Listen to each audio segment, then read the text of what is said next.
Welcome. Joining me today is a gentleman who was bestowed with the highest honor by the AAAI, the Lifetime Achievement Award. Vikram Sakhuja, Group CEO of Madison Media and OOH, has been working his magic with agencies and brands that he has been associated with for the past 40 years. But I have to share, Vikram, despite all that vast experience, my team, when they first heard that AAAI is giving you this Lifetime Achievement Award, their first reaction was, but Vikram Sakhuja is not that old.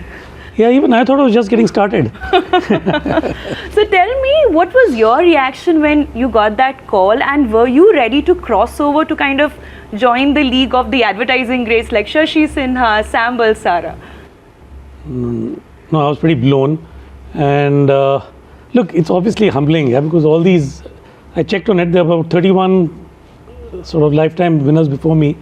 And if you go through that list, it's a very awesome list. So to be in that pantheon is absolutely humbling.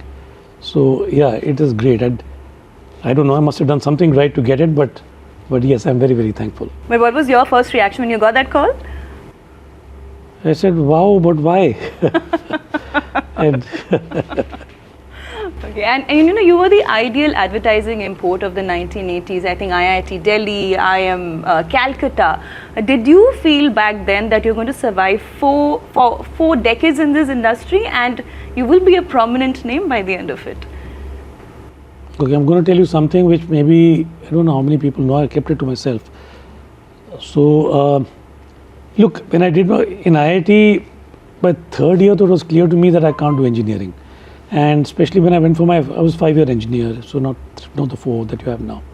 So I said, this is not working for me, and I love the humanities courses. But it was after I finished working that I became part of a DCM management trainee, which is like another mini MBA. By that time, I got to know quite clearly that marketing is what I like. So when I went into IIM, I was clearly going in with the idea of doing a marketing career.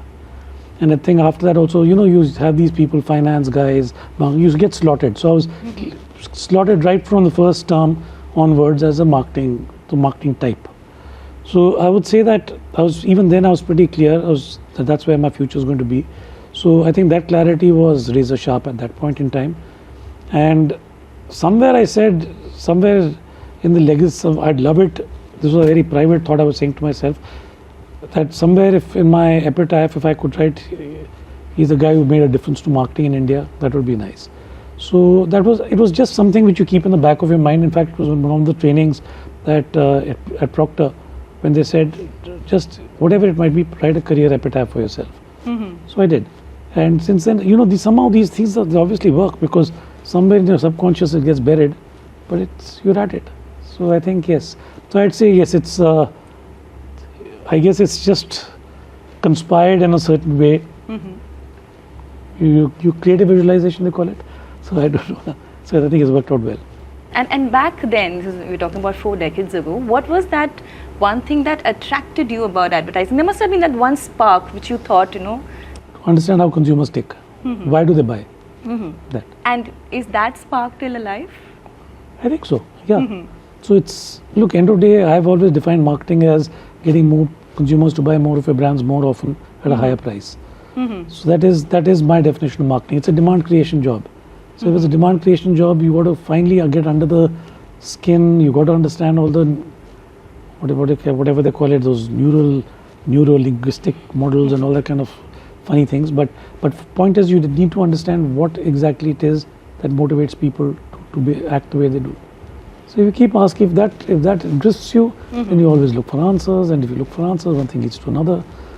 Yeah, and I still obsess about it. And another thing is, you've been on both sides, client side and of course on the agency side. What according to you has been more fulfilling? Look, I think both have been great. The fact that the 3 years of I wouldn't have given me a Lifetime Achievement Award if I was a client, right? So obviously this has. And the reality is that, I think somewhere along the line, if you're functionally strong in a particular area and that's your passion, you should pursue it. And the reality is that in a client organization, the growth, marketing stops beyond a certain point growth out there, because then you get into general management and other things, and marketing is not the be all end all. Whereas in an agency life, marketing is a very core of the entire service that we offer. We are a marketing services company.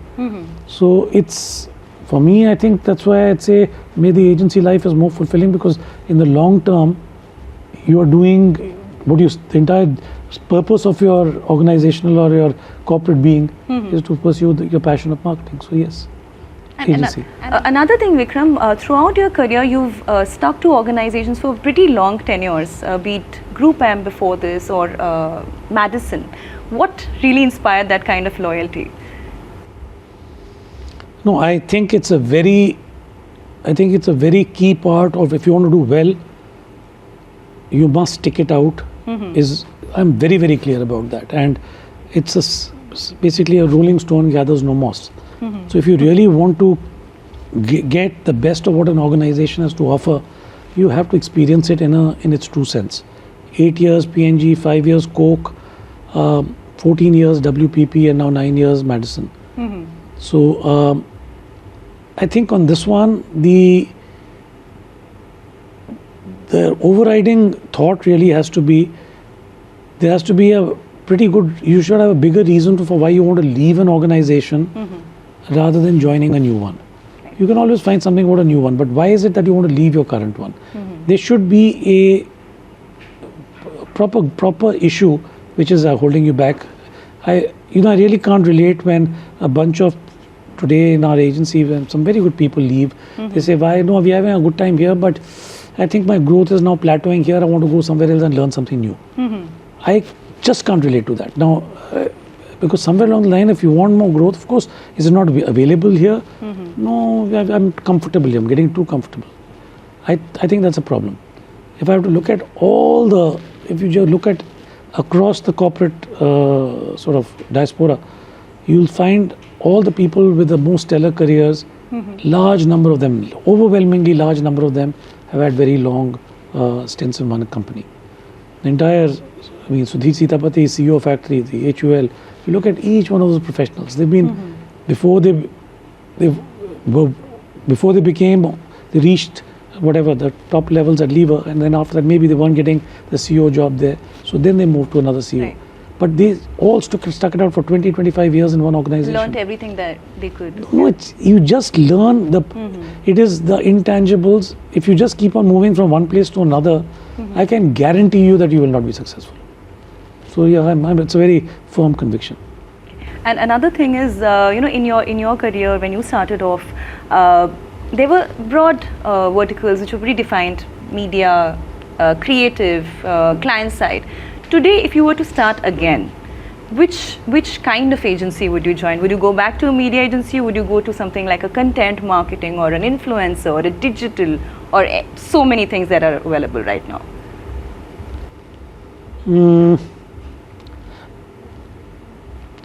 So I would say that, okay, if I have to answer your question directly, I'd say I'd stick with media, because now I think media is offering you a much more rich tapestry to work in. I'm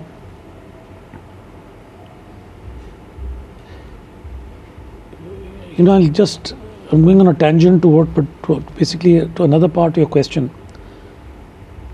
In Procter & Gamble, they believe in functional specialization. So after my sales training, which all of us went to after we came from IM, so I was allotted market research. Other people were allotted brand management, so on and so forth. Now, at some point in time, they added media because it was all part of a larger marketing services. But because everybody in marketing wants to do brand management, so did I. So I said, I want to now get into brand management. They said, sorry, P&G fundamentally, ideologically believes in functional specialization. Brand management was called advertising in those days. And they said that advertising is this thing, so you can't do a lateral move into advertising. It was that reason why I quit P&G. It was a wonderful organization. But think about it now, because of that functional specialization of whatever I did 8 years of both research and media, that is what's held me in good stead 38 years later, and I'm being able to hold my own. And if I'm accorded any respect in media and research, I'm getting a chance to chair a few industry tech comms and all the rest of it. It's all because of that grounding. So there is a certain merit to building your skills at a foundational level and then exploiting it at a later stage, which is where I feel that I think all of them are very exciting, content, creative and media, but I think I've just been so I've got that entire media gene inside me that I can't now think outside it. So I think I'll stick to media. Okay. And another thing, because now that you've crossed over to the other side, everybody talks about, how the next generation is not as dedicated as they were. हमारे ज़माने में बहुत hardworking थे is a usual adage that people use. In your case, would you say that the generation that came after you was not as hardworking, or what is your opinion about the next crop? Somewhere I think that, look, I always believe that you should work smart rather than work hard.